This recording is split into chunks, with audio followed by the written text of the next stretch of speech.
P T I کے chairman Imran Khan بات کر رہے ہیں. کے ساتھ جو ملوث تھے، جن کو کولیبریٹرز کہتے ہیں، وہ لوگ جن کو میں میر جعفر اور میر صادق کہتا ہوں، انہوں نے مل کے یہ بیرونی سازش کو کامیاب کیا. اور یہ جب ہماری حکومت گرائی گئی تو کن جگہ پہ بڑی خوشی بنائی گئی. ہندوستان کے آپ میڈیا دیکھ لیں، ایسے لگا جس طرح کہ کوئی ہندوستان کا ہی کوئی پرائم منسٹر بن گیا. اسرائیل میں بڑی آپ ان کی میڈیا دیکھیں تو وہ بھی خوش ہوئے. اور مغربی میڈیا جو مجھے جانتا ہے، ہندوستان کا میڈیا بھی مجھے جانتا ہے، ان کے اندر بھی ایک رجیم چینج کو کسی نے اٹھایا نہیں، کیونکہ وہاں بڑا برا سمجھا جاتا ہے کہ باہر سے بیٹھ کے کسی ایک جمہوریت کو گرایا جائے. تو آج وہ آگے چل رہی ہے وہ سازش، اور میں اس سازش کی آج پہلے ایک چیز سے شروع کرتا ہوں. اس خوفناک سازش کے اندر ایک پلان بنا ہوا ہے کہ ملک کی سب سے بڑی پولیٹیکل پارٹی کو اپنی فوج کے ساتھ لڑا دیا جائے. یعنی ہمیں اور فوج کو ایک ایسا پیش کیا جائے کہ ہم ایک دوسرے کے کوئی مخالف ہیں، اور یہ ایک پلان کر کے کیا جا رہا ہے. میں صرف جو آپ سب دیکھ رہے ہیں، میں آپ کو یاد کرانا چاہتا ہوں کہ جب ہماری گورنمنٹ چل رہی تھی تو سب سے زیادہ تنقید جب آتی تھی ہندوستان سے میرے اوپر، تو وہ یہ کیا کہتے تھے کہ عمران خان فوجیوں کا، پاکستانی فوج لے کے آئی ہوئی ہے، ان کا پتلا ہے. سب سے زیادہ یہ کرتے تھے. اور مسلسل ان کو تکلیف تھی کہ جی یہ فوج اور گورنمنٹ ایک ہی پیج پہ چل رہی ہے. آپ کو پتہ نہیں اس چیز کا علم ہے یا نہیں، یا یاد ہو یا نہ ہو، کہ ایک ہمارے سوشل میڈیا کے جنونی نوجوانوں نے ایک چیز، ایک بے نقاب کیا جس کو کہتے تھے یورپین یونین کی ڈس انفارمیشن لیب. یہ کیا تھی؟ اس میں تقریباً 800 فیک سائٹس تھی، اور یہ فیک سائٹس کیا کر رہی تھی؟ یہ مسلسل پاکستان کے خلاف پروپیگنڈا کر رہی تھی، جس میں کئی پاکستان کے صحافی بھی شامل تھے. کئی وہ لوگ شامل تھے جو آج اس امپورٹڈ حکومت کے ساتھ آپ نظر آتے ہیں. اور یہ کیا کہہ رہے تھے؟ دو لوگوں کو اٹیک کر رہے تھے، ایک عمران خان کو اور ایک پاکستانی فوج کو. اور تکلیف یہ تھی کہ یہ ساتھ چل رہے ہیں. اب میں آپ کو ذرا تھوڑا پیچھے لے جاؤں کہ جب ممبئی کے اٹیک ہوا، دہشت گردی کا اٹیک ہوا ممبئی میں، تو آصف زرداری نے ایک بیان دیا تھا کہ پاکستان کا جو D G I S I ہے اس کو ممبئی بھجوایا جائے. یعنی سوچیں کہ اپنا ملک کا اس وقت صدر تھا، کہتا تھا اس کو ممبئی بھجوایا جائے.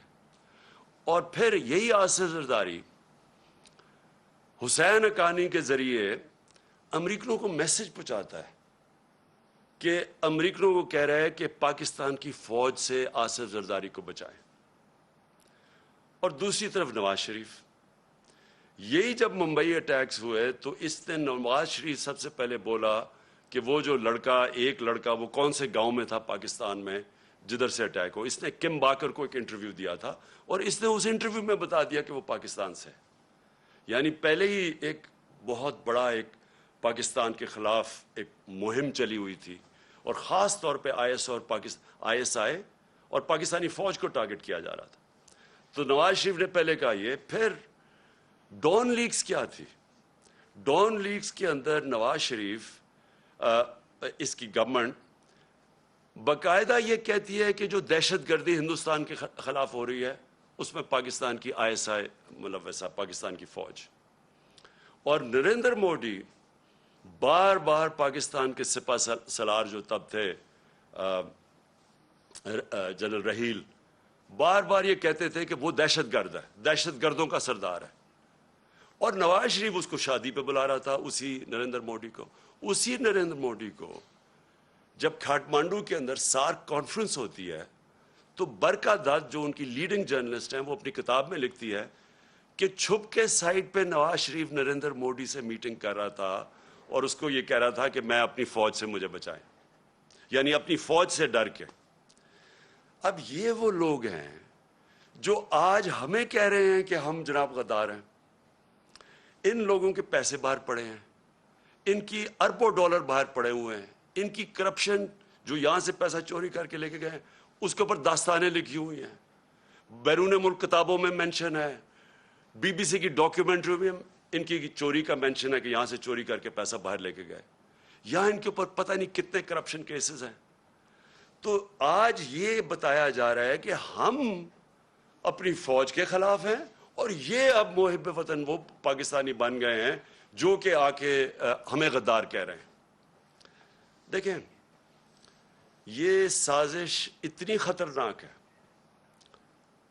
کہ اگر ایک ملک کی سب سے بڑی جماعت کو اگر آپ اس کی فوج کے سامنے کھڑا کر دیں اور ان کے اندر اختلافات پیدا کر دیں, اس سے زیادہ ملک کو نقصان کوئی چیز نہیں پہنچا سکتی. میں 18 سال کا بھی نہیں تھا جب میں ایسٹ پاکستان میچ کھیلنے گیا, مجھے یاد ہے 1970 مارچ میں, اور میں میرا فرسٹ کزن تھے بریگیڈیئر شفیق, ان کے ساتھ ٹھہرا ہوا تھا. تب مجھے پتا چلا کہ وہ کتنی نفرت اپنی فوج کے اندر اور وہ بنگلہ دیش کی جو سب سے بڑی جماعت ہے اس کے اندر پھیل چکی تھی. اور اس کے بعد ہم سب جانتے ہیں کہ ہمارا ملک ٹوٹا. ہمیں پتہ ہے کہ ہمارا ملک جب آپ ایک سب سے بڑی جماعت اور فوج کے بیچ میں جو ہوا, یہ پاکستان کی تاریخ کا سب سے افسوسناک واقعہ کہ ہمارا ملک ٹوٹ گیا. آج وہی کوشش کی جا رہی ہے. ایک پارٹی ہے پاکستان کے اندر جو پوری فیڈرل لیول کے اوپر پارٹی ہے, سارے صوبوں کے اندر پارٹی ہے, سب سے بڑا ووٹ بینک اس پارٹی کا ہے. وہ پارٹی اوپر سے لے کے گلگت سے لے کے قبائلی علاقے سے لے کے کوئٹہ سے لے کے کراچی, سندھ, پنجاب, سارے ملک میں آج وہ سب سے بڑی پاکستان کی پارٹی ہے. اور یہ سازش کی جا رہی ہے, اور سازش وہ لوگ کر رہے ہیں جو اس بیرونی سازش کا حصہ ہیں, کولیبریٹرز ہیں وہ. اور وہ سازش کیوں کر رہے ہیں اب میں بتاؤں. ہوا کیا, پہلے ہماری گورنمنٹ گرائی گئی, انہوں نے سمجھا کہ ختم ہو جائے گا. یہاں جب گورنمنٹ جاتی ہے لوگ مٹھائیاں بانٹتے ہیں, وہ پبلک سڑکوں کے اوپر آ گئی. پھر ہم نے ایک پرامن احتجاج کرنا تھا 25 مئی کو. انہوں نے وہ یعنی عوام کے خلاف جو ظلم کیا ہے, یعنی کبھی اس ملک کی تاریخ میں ایسی حرکتیں نہیں ہوئی. 2-3 بجے لوگوں کے گھروں میں جا کے وہاں عورتوں نہ چادر نہ چار دیواری کی فکر, وہاں انہوں نے دہشت پھیلائی. کبھی ایسی دہشت نہیں پاکستان میں پھیلائی گئی جس طرح کی شیلنگ کی فیملیز پہ, لوگوں پہ. یعنی جو انہوں نے کر سکتے تھے وہ ظلم کیا, اور اس کے پیچھے ایک ہی سوچ تھی کہ اس کو کرش کر دو پارٹی کو. ان کے ممی ڈیڈی ٹائپ لوگ ہیں, یہ جب ہم پورا زور لگائیں گے, ان کو ڈرائیں گے, یہ سارے گھروں میں بیٹھ جائیں گے. اس کے بعد آ گیا بائی الیکشن. الیکشن کمیشن پوری طرح ان کے ساتھ ملی ہوئی. اس نے ہر حربہ استعمال کیا ان کو جتانے کے لیے نون لیگ کو. ایڈمنسٹریشن ساری ان کے ساتھ ملی ہوئی. پوری انہوں نے کوشش کی وہ الیکشن, اور یہ ان کو پورا اعتماد تھا کہ وہ الیکشن جیت جائیں گے.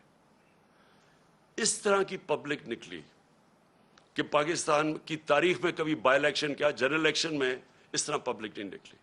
اور سارے جو منصوبے تھے ان کے فیل ہو گئے, اور یہ ساری جماعتوں نے مل کے الیکشن لڑا اور وائپ آؤٹ ہو گئی پنجاب سے. اس کے بعد اور خوف مزید آ گیا ان کو. اور اب یہ جو اب مرحلہ جس میں ہم اب آ رہے ہیں, یہ اب وہ مرحلہ ہے. اب یہ کیا کوشش کر رہے ہیں, پہلے تو یہ جو سارا پوری کیمپین کی ہوئی ہے کہ کسی طرح ہماری اور فوج کے بیچ میں ہماری لڑائی شروع ہو جائے. دوسری چیز کہ انہوں نے اب پورا پلان بنایا ہوا ہے کہ ہمیں پارٹی کو توڑنے کا.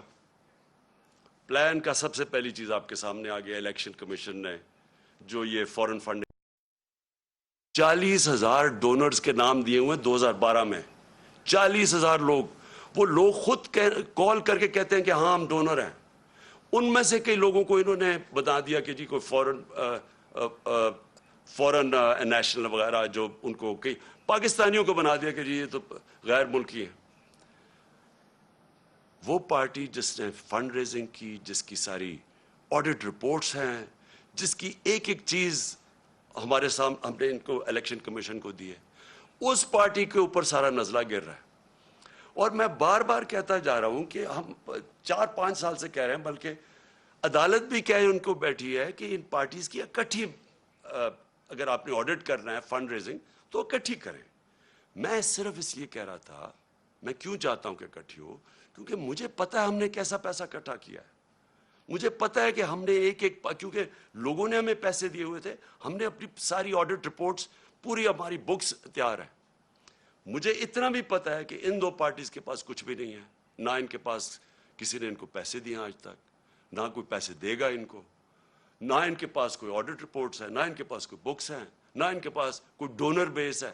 یعنی کدھر سے پیسہ آیا ان کے پاس؟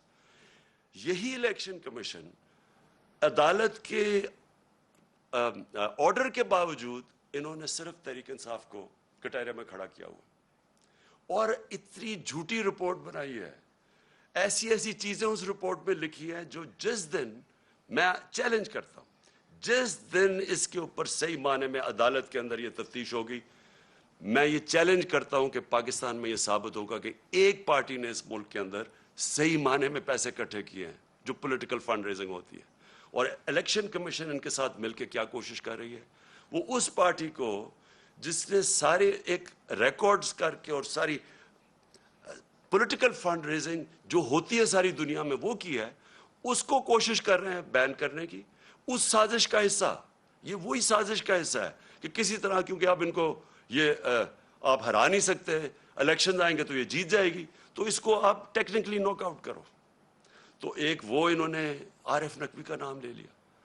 2012 میں میں صرف اپنی قوم کو بتانا چاہتا ہوں کہ پاکستان کا جو رائزنگ سٹار تھا، جو اس ملک میں سب سے تیزی سے انٹرنیشنل سین کے اوپر جو فائنانس کے تیزی سے اوپر جا رہا تھا، اس کا نام عارف نقوی تھا.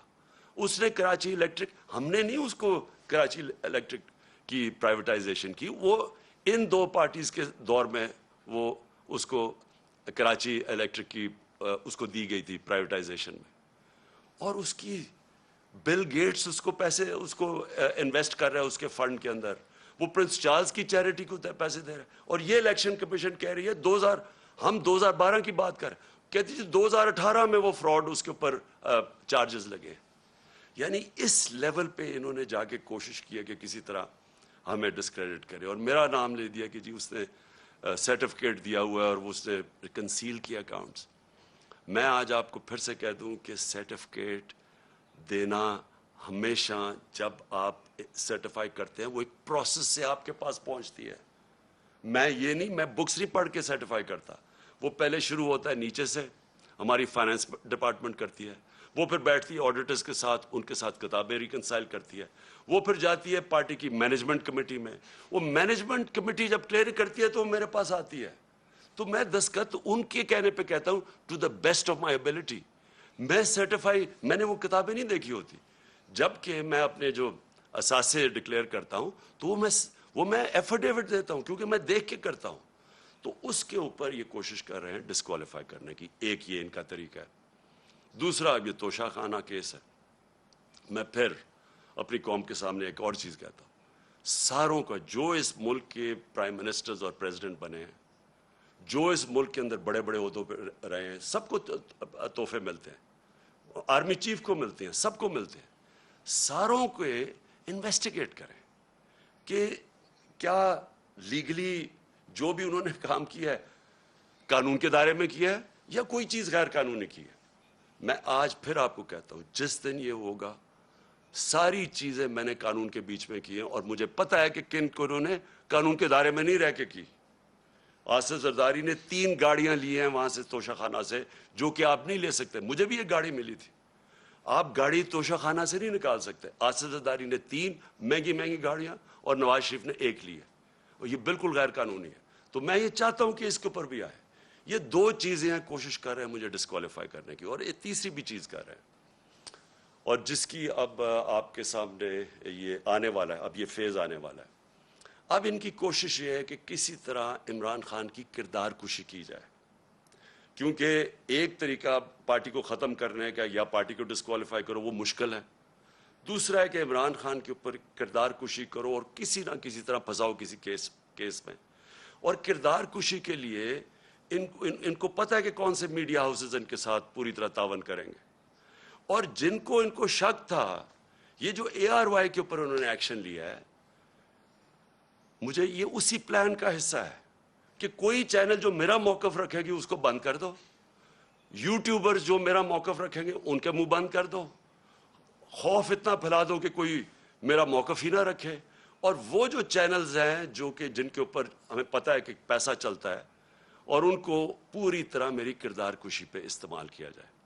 اور یہ ان کا پلان ہے. اب یہ پلان شروع ہو رہا ہے، یہ جو ARY سے ہوا ہے یہ اس پلان کا حصہ ہے، اور یہ ابھی یوٹیوبرز پہ آئیں گے، ابھی یہ سوشل میڈیا کے اوپر آئیں گے، کوشش کریں گے کہ پورا منہ بند کر دیا جائے اور پوری طرح ایک عمران خان کو پبلک کے اندر ذلیل کیا جائے. میں پھر اپنی قوم کے سامنے کہتا ہوں کہ دیکھیں، میرا یہ ایمان ہے کہ عزت صرف اللہ دیتا ہے، اور اللہ کی اجازت کے بغیر کوئی کسی کو ذلیل نہیں کر سکتا. تھوڑی دیر کے لیے آپ سب کو پاگل بنا سکتے ہیں، آج تک کوئی بھی ایسا پیدا نہیں ہوا جو سارا وقت سب کو پاگل بنا لے. مجھے صرف افسوس یہ ہے کہ یہ جو پروسیس کرنے اب جا رہے ہیں، یہ جس طرح کی اب سختی دکھا رہے ہیں، یہ جو ایک پورا ایک نیا کہ مسل دکھا کے تو اب ہم ان کو کرش کریں گے، لوگوں کو ڈرا دیں گے، دھمکا دیں گے، اب صرف ملک کا نقصان کر رہے ہیں. میں اپنی قوم کے سامنے کہہ رہا ہوں کہ یہ جو اب فیز آ رہا ہے ان کا، اس سے ہمارا ملک ڈیمیج ہوگا. ملک کا سوچنا چاہیے. یہ صرف ذاتی مفادات کے اوپر اور بیرونی جو چاہتے ہیں، جو وہ چاہتے ہیں کیا بیرونی کیا جنہوں نے ہماری گورنمنٹ گرائی، کیا وہ چاہتے ہیں مضبوط پاکستان؟ کیا وہ چاہتے ہیں کہ پاکستان ایک ملک بنے جو اپنے پیر پہ کھڑا ہو جائے؟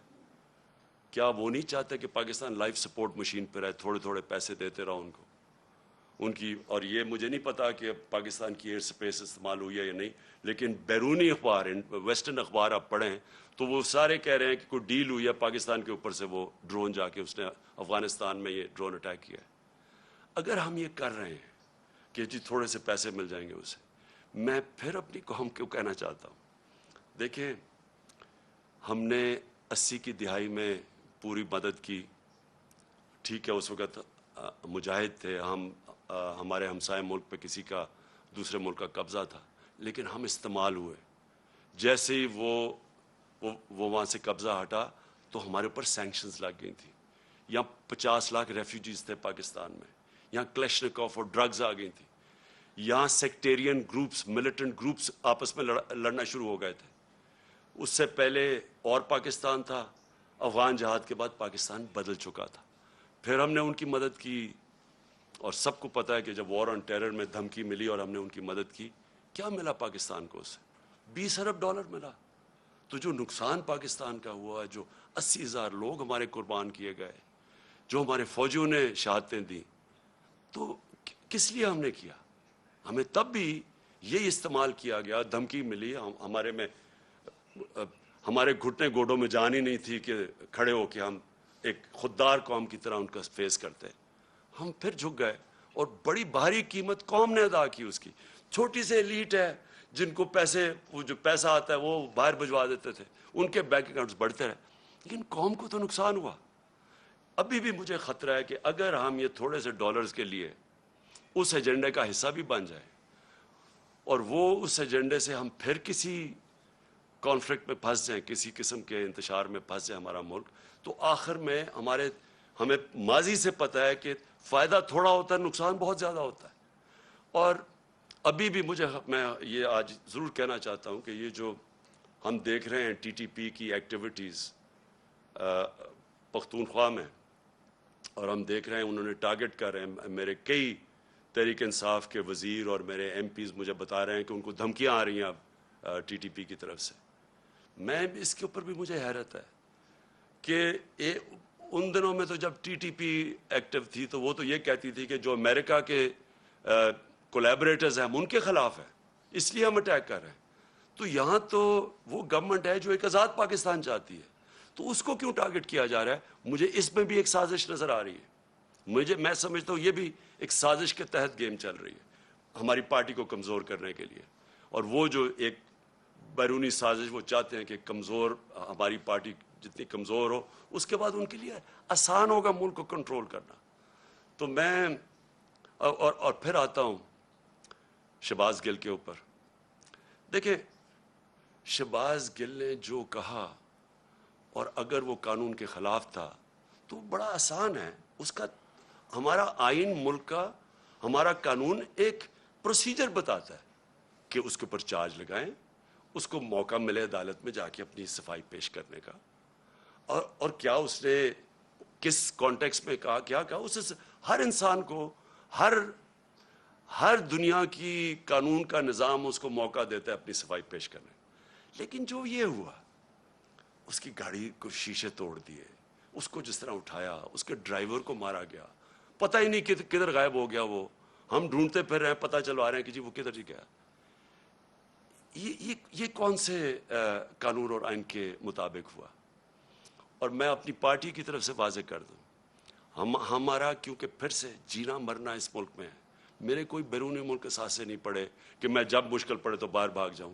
میں نے تو جینا مرنا یہاں ہے, میرا تو کچھ نہیں باہر. ہماری طرح کے لوگوں کو زیادہ اس ملک کی فکر ہے, اور جس کو اس ملک کی فکر ہے وہ چاہتا ہے کہ اس کی فوج ملک کا ایک مضبوط ادارہ بنے. وہ کبھی نہیں چاہے گا کہ اس کا ملک کا ادارہ کمزور ہو. وہ لوگ جنہوں نے اس ملک سے کیا کیا تھا پہلے, میں یہ چاہتا ہوں کہ آج اب ایک چھوٹا سا کلپ دیکھ لیں. میں صرف چاہتا ہوں, اس سے بہت بڑی سٹیٹمنٹس ہیں ہمارے پاس, لیکن میں میڈیا کے لیے صرف دکھانا چاہتا ہوں کہ صرف یہ کلپ دیکھیں کہ شہباز گل نے کیا کہا, اور یہ دیکھ لیں کہ یہ جو بڑے بڑے نام آج پھر رہے ہیں جو ہمیں کہہ رہے ہیں غدار ہے, انہوں نے کیا کہا اور ان کے اوپر کیا ایکشن لیا گیا. یعنی انہوں نے کیا کہا, کیا ایکشن لیا گیا, اور جو ایکشن لیا گیا شہباز گل کے اوپر, یہ ذرا دیکھیں. تو میں چاہتا تھا کہ آپ خود یہ سن لیں, اس سے بہت زیادہ کلپس ہمارے پاس ہیں, اور میں اس لیے چاہتا تھا کہ آپ یہ سارے سن لیں کہ ان کے اگینسٹ کیوں کوئی ایکشن نہیں لیا گیا. یہ تو کلپس ابھی اویلیبل ہیں. کیا ان کے اوپر, اور ان کے اوپر تو ایکشن پہلے بھی لینا چاہیے. جو یہ سارا ڈان لیکس تھا اور جو میمو گیٹ تھا, کیا یہ لوگ آج ٹھیک ہیں؟ اور ہم وہ پارٹی جس نے آج تک صرف اپنا ملک کا سوچا ہے, جس نے اس ساری جو جدوجہد ہماری ہوئی ہے, آپ یقین کریں کہ اگر کوئی بھی, جس طرح ہم نے یہ مشکل وقت سے گزرے ہیں, جو ہمارے اوپر مشکلیں گزری ہیں, میں آج آپ کو کہتا ہوں کہ ہم نے ہر وقت صرف اور صرف پاکستان کا سوچا ہے.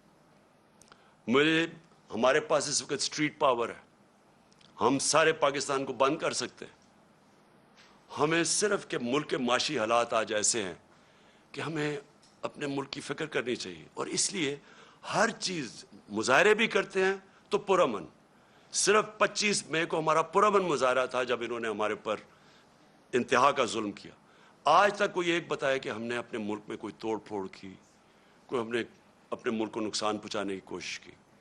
جبکہ یہ وہ لوگ ہیں جنہوں نے اور جو چیزیں چھوڑے, جو انہوں نے اس ملک کو لوٹ کے باہر پیسہ لے کے گئے ہیں, یہ کیسے محب وطن ہو گئے. تو میں آخر میں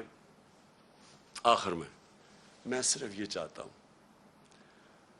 کہ یہ جو کوششیں ہو رہی ہیں سازش کر کے ایک ملک کی سب سے بڑی جماعت کو توڑنے کی, ہمارے لوگوں کو توڑنے کی بھی کوشش کی جا رہی ہے, اور کہ الیکشن میں کسی طرح یہ اتنے کمزور ہو جائیں کہ جب یہ الیکشن ہو, اور الیکشن کی پلاننگ کر رہے ہیں کہ یہ اتنے کمزور ہو جائیں, اور پھر نواز شریف آئے وہاں سے انگلینڈ سے, اور اس کے بعد کہیں کہ جی دیکھیں عمران خان کو بھی ڈسکوالیفائی ہو سکتا ہے اور وہ بھی ہو سکتا ہے, ہم دونوں کو ایک ملا دیں, اور اس کے بعد یہ پھر وہی اسی الیکشن کے ذریعے الیکشن کروائیں. یہ گیم ہے بیسکلی کہ کسی طرح ہمیں چھوٹا کر کے کٹ ٹو سائز کریں. میرا اگلا سوال یہ ہے, جو بھی یہ پلاننگ کر رہے ہیں, کیا یہ پاکستان کے لیے بہتر ہے؟ کیا پاکستان اس میں سے اس دلدل سے نکلائے گا؟ پاکستان کو تو اس وقت سب سے زیادہ ضرورت پولیٹیکل سٹیبلٹی کی ہے, کہ ایک تکڑی گورنمنٹ آئے, سٹیبل گورنمنٹ عوام کی پاور سے, جو پھر اس ملک کو اس دلدل سے نکال سکے. کیا اس میں یہ جو پلان بن رہا ہے کیا اس میں پاکستان میں پولیٹیکل سٹیبلٹی آ جائے گی؟ اور جو بھی یہ پلان بنا رہا ہے کیا اس کو اپنی ذات کا سوچ رہا ہے یا ملک کا سوچ رہا ہے؟ یہ صرف تھوڑے سے لوگ اپنی ذاتی مفادات کے لیے اس ملک کو ادھر لے کے جا رہے ہیں، اور مجھے افسوس سے کہنا پڑتا ہے کہ خدا نہ خواستہ یہ ادھر نہ چلا جائے کہ ہم سب کے لیے اس کو نکالنے کے لیے اپنی اور نیشنل سیکیورٹی کمپرومائز کر دیں۔ ابھی بھی مجھے خطرہ یہ ہے کہ ابھی بھی ہم کوئی ایسے فیصلے نہ کر لیں جس سے ہماری نیشنل سیکیورٹی کمپرومائز ہو۔ صرف ایک راستہ ہے آج، اگر ہم نے اس سے نکلنا ہے صرف ایک راستہ ہے، اور وہ ہے صاف اور شفاف الیکشن۔ اگر ملک کو ہم نے اس مشکل سے نکالنا ہے، اس کے علاوہ صاف اور شفاف الیکشن کے علاوہ جو اور راستہ لیں گے ملک مزید اور نیچے جاتا رہے گا۔ جس طرح کی مہنگائی آج ہے، جس طرح کے لوگوں کے حالات ہیں، جس طرح کے بجلی کے بل ہیں، ہر چیز مہنگی، اور ابھی مزید اور مہنگی ہوگی کیونکہ ڈیویلیویشن جو ہوئی ہے، یہ ساروں سے عوام کے اوپر بوجھ بڑھتا جائے گا، اور پھر سے آخر میں صرف صاف اور شفاف الیکشن سے ہم اس سے نکل سکتے ہیں۔ پاکستان تحریک انصاف کے چیئرمین عمران خان، اپنے ویڈیو پیغام میں ان کا یہ کہنا تھا کہ ہم ایک محب وطن جماعت ہیں۔